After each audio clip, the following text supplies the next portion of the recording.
in creating that VMFS data store. Once that data store is created, well then just like before, I can actually go through and browse that data store for any of the contents inside it. Now as you can see here, there's nothing to see. We haven't actually added any virtual machines to it. There's nothing on this data store with which to do anything with. I can, just like before, go through here and see some of the information associated with the data store if I want. Now at this point, I have this data store that I've created. This is shared storage. This is the kind of storage that I'm going to want to put my virtual machines on so that they can support a cluster, so that they can support vMotion and all the fun advanced things that we're going to talk about in nuggets to come.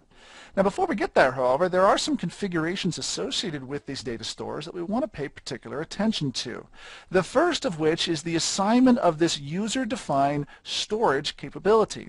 And as you can see down here, in version 5 we now have the ability to identify what these storage capabilities are. Some of which are going to be presented to us from the system itself, others of which are going to be user-defined, or the ones that we actually create. Now if I go back here and assign a user-defined storage capability, this is a relatively subjective task.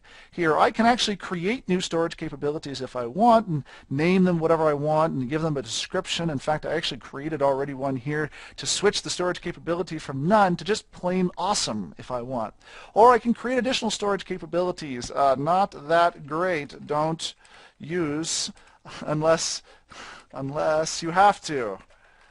So all of these are storage capabilities that I can create and then assign to this piece of storage. Now why would I do this?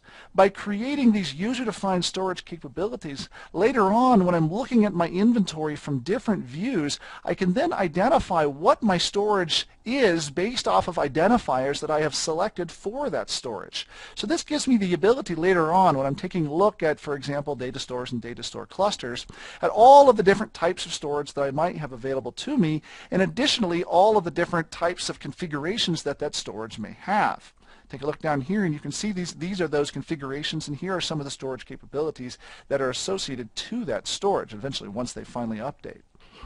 Now again, these are designed to provide an assist to you for as you're going about constructing that environment, to give you multiple different views with which to identify what the storage capabilities and what the different characteristics are of all the storage that makes up your environment. But applying these labels is only so useful. Right? One of the things that was definitely requested between the release of ESX version 4 and now here in ESX version 5 is more hard-level control, more real controls that can be put on storage, because storage has been found to be a significant bottleneck for the performance of virtual machines.